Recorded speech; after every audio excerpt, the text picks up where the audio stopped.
My name is Hannah, and this is my no-buy year.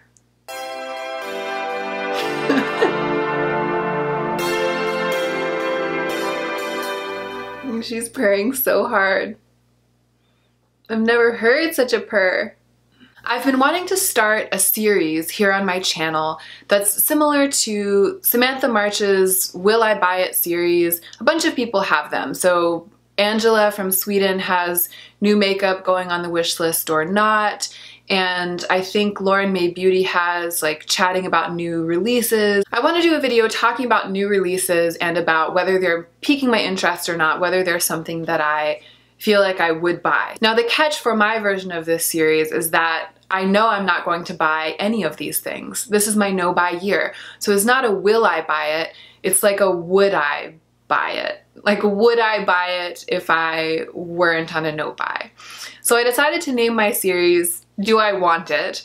Because whether I'm buying things or not, I can still want things. And I actually think that it might prove even more interesting than just a simple rundown of whether new beauty releases are piquing my interest. Because the no-buy year is turning out to be somewhat of an exploration of the nature of desire for things. So whether or not I want a thing now might actually be different from whether or not I would have bought it in 2017. I'm not really sure. We'll be going on a case-by-case basis, and I think that things will be changing throughout the year, and I'll be checking in about this throughout the year. I'll be going through a handful of new beauty releases every time, talking about whether or not I want them, and reflecting on the nature of that desire or lack of desire, and whether it has anything to do with the fact that I'm doing a no-buy year in 2018. The first product I would like to discuss is the Natasha Nonna Diamond and Blush palette. It's a face palette. It has 6 pans, 3 of them are cream and 3 of them are powder. Now, I have a thing for Natasha Nonna. I barely own any of her products because they're so expensive, but I love her aesthetic, I love her looks. I just want everything that she releases. I've mentioned it before, I really want the Star palette. I have it in the back of my mind that if I make it through the no-buy year, I might buy the Star palette for myself. There's just something about Natasha Nonna, the packaging, the colors, the finishes, the prices, to be honest, that speaks so fully of luxury and specialness to me, and I want it, I want it, I want it. However, when I first saw images of this Diamond and Blush face palette, I was like, ugh. And that's because there are creams and powders mixed together in the same packaging. I love cream highlighters, I love cream blushes, and obviously I love powder highlighters and powder blushes, but I hate it when creams and powders are mixed in the same palette. And it's partly because of the awkward packaging situation. And she's done the best she can by having the cream highlights and blushes covered with little snapping lids so that the creams and powders don't get mixed together. But it's still awkward, and I still question whether or not that little snapping lid packaging is the most effective and the best way to package those cream products. When I first saw it, I was totally repelled, and I was like, absolutely no way, no interest, no pain that it's my no-buy year, just no. And as I see reviews and as I start kind of thinking more about it, I'm coming around to where I think that if it weren't my no-buy year, I might go to Sephora with the intention of swatching this, and I might get wooed into it, and I might end up buying it. I might have ended up buying it. I mean, if it wasn't my no-buy year. I think I might want it. There's part of me that wants it, but I'm wary of that desire because my first instinct was, this isn't for me. And then all of the beauty guru reviews and the online reviews and the hype started to change my feelings and made me think that maybe I want it. So I'm suspicious of that want. There's no risk for me. I'm not going to give into it. So because it's my no-buy year, I have the luxury of being able to kind of sit back and look at myself wanting this thing without any of the kind of excitement or the rush of thinking that I might actually decide to buy it those emotions, those hormones of desire can be very confusing, and they can confuse the issue of whether or not we really want the thing. I don't have any of that going on because I'm not going to buy the thing. So I'm able to kind of sit back and be like, why do I want this now even though I didn't want it when I first saw it? What has caused that to happen? So that's just really interesting, and that's kind of where I'm gonna leave it with this. I don't have a clear answer, and I don't have to have a clear answer because I'm not gonna buy it either way. I want it, but I'm suspicious of my own desire. I think that it might be manufactured, and I think that even though I'm on a no-buy year, I might be the victim of hype when it comes to this face palette. The next thing I would like to talk about is the newly released, I don't know if it's released or if it was just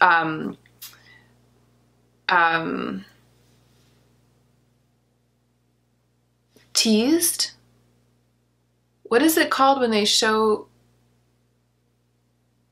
Announced? It was just announced. The Urban Decay, I cannot do this. The Urban Decay Backtalk palette. Urban Decay is releasing a new palette.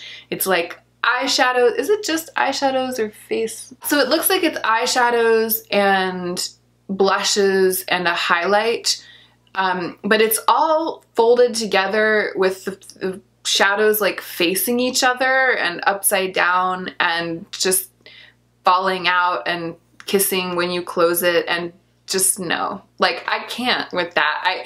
When I'm trying to decide whether or not I want something, I find it healthy to look for a reason not to want it.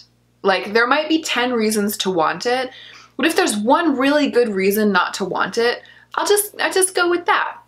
And a lot of times it's not too hard. It's not too hard to find a reason not to want a thing. In the case of the Urban Decay Backtalk palette, it's that packaging. I just find that completely unattractive. The fact that some shadows are upside down when it's stored, and the shape of it, kind of the long skinny shape, the fact that there's a mirror on one side and then the blushes are on the other and you'd have to be like turning it all around. Urban Decay, what are you doing? What are you doing? First the heavy metals slidey out mirror in the middle thing, and now this. It's like, I do not want it. And even if I loved the colors, which honestly the colors are beautiful, and if I didn't have some fallback neutrals, I might want this even more. If I didn't have these kind of beautiful berry tones, I might want this even more. But the colors are nothing to me, nothing. And the packaging is a total turnoff to me. So this is an absolute no-brainer. The Urban Decay Backtalk palette, no thank you. The next product I would like to talk about is the Anastasia Beverly Hills and Amrezy highlighter collaboration. Now, I like Anastasia Beverly Hills. I like their products. I don't follow Amrezy, but I'm a sucker for an amazing highlighter. And this is the kind of thing, this piqued my interest. This is the kind of thing that I would be interested in, because I think influencers know what they're doing when they design product. If you're gonna collaborate with a brand like Anastasia, you're gonna make pretty darn well sure that you're proud of your product and that everything about it is perfect. Everything about it. My guess is that everything about this highlighter is perfect. So that attracts me. However, it's way too dark for me. There's just absolutely no way. Talk about looking for a reason not to want a thing. Champagne Pop is too dark for me. So, I mean, even as a blush topper, even if I really bronzed up my cheeks and used a tiny bit of this on top, it would still show like an unnatural dark gold on my skin. And I know the camera, it's interesting when as I've edited my videos, or just when I like look at myself in the viewfinder, I've noticed that it's hard to tell how pale I am. If you were to see me in real life, I'm unearthly pale. I'm all the way on the end of the spectrum. I'm just very, very pale skinned. And so I'm saved from wanting the Amrezy collaboration. I think it's fantastic that she released one highlighter and that it's for medium to deep skin tones. I think that is fantastic. There have been so many products, so many of a majority of products over the years from any company, from any influencer that have been released that are just for people with pale skin, and sometimes just for people with super pale skin like me. So we've had our share. I could not be more overjoyed that she decided to just go all in with this gold highlighter that's amazing for medium and deep skin tones. Not just because it's my no buy year, not just because I don't need another highlighter, but because I don't need another thing that's designed only for me and not for people with deep skin. So I think it's a beautiful product, but luckily I don't want it. The next product I would like to talk about is the Marc Jacobs Shameless Youthful Look 24 Hours Foundation SPF 25. I want to try this. And there's nothing in my no buy year that says I can't go to Sephora and get a free sample and try it. However, if I love it, I'll have to wait until 2019 before I can buy the full bottle, which would be fine. I will probably try this foundation. I'm interested in it. I'm interested in the fact that it has an SPF in it, because that would really diversify my options for a morning moisturizer, because I currently use a moisturizer with an SPF in it and I use the same one every day. So if I got along really well with this foundation and I could sheer it out for sort of an everyday look, it might be like an alternative to SPF, and that would be cool. But the thing that intrigues me the most, apart from the fact that I'm like a brand lover and I love Marc Jacobs beauty, and it kind of like rings my bell to be able to buy a luxury product, problems, hashtag problems. The thing that intrigues me the most is that the lightest color, I'm looking at the Sephora listing right now, the lightest color, Fair Y110, is labeled Ultra Fair with yellow undertones. The only other foundation range that I'm aware of in Sephora that has an ultra fair with yellow undertones is NARS, and their very, very light yellow toned foundation is the one that I use when I have to put on a full face of makeup. Yeah, I'm just intrigued. I'd be curious to see if this foundation is a shade match for me, or if ultra fair with yellow undertones is still too dark for me, because a lot of foundations' lightest shade is too dark for me. I can't say that I want this foundation, because I would never want a full bottle of foundation without trying it out. I would never buy a full bottle of foundation without first testing it. I feel like foundations all perform so unpredictably, and shade matching is such a sensitive thing. I'm confused by the people who like order a full bottle of the new foundation and the color that they think is probably theirs based on the internet. To me, that's a very strange and risky choice. So I can't say that I want this, but I do want to try it out, and I will report back after I try it as to whether or not I want it. Okay, I just pulled the next thing up on my computer and laughed out loud. I am going to discuss the Too Faced Festival Rainbow Unicorn thing. Life's a festival, peace, love, and unicorns, the collection. Girl, no. I love glitter, but no. The packaging, I'm a 32-year-old woman. I just have no interest in this cheesy, floofy, girly, glittery thing. I like glitter, but I would like it to be a sophisticated glitter, okay? I do not want this business. What everybody says about this collection is that it's incredibly, it's like 3 years too late. It's incredibly outdated. Objectively, what I will say, there's one thing I think is cool in here, and that's that rainbow brush. So there's a brush that matches the rainbow of the highlighter. That's original. That's the one original thing, the one original concept in this collection. But why did it take them so long? And why do they have all of the other crap in this collection that's totally unoriginal? I wish people would not buy this and therefore not support this sort of messy planning on the part of Too Faced, and also this whole brand aesthetic. I mean, is it children buying this makeup? Is it little girls? Because if so, where are they getting $42 for an eyeshadow palette? Like, who is buying that for them? I just don't understand, like, the brand, the pricing, the branding, the packaging, the quality, all of it is like a puzzle that doesn't fit together, and you eventually throw up your hands and sweep it all into the trash with a well-placed curse word. I just don't get it. Yeah, I already feel like I've spent 5 minutes too long talking about the Too Faced Life's a Festival Unicorns and Sparkle Horns collection. No thank you. Moving on. This is the last product I'm going to talk about, and this isn't hyped. I've kind of been, the other things that I wanted to talk about are things that are kind of like popping up all over YouTube right now and that are really hyped. But I also browse Sephora and I have an interest in new releases, and I decided that I wanted to throw one in that is like something that I discovered in my own browsing that's not really hyped yet. I don't know if it will be or not, we'll find out. But it's from the brand Sun and Park. It's a K-beauty brand. They originally made their splash with a product called Beauty Water, which I think is very funny, but I also bought it and used it and really liked it.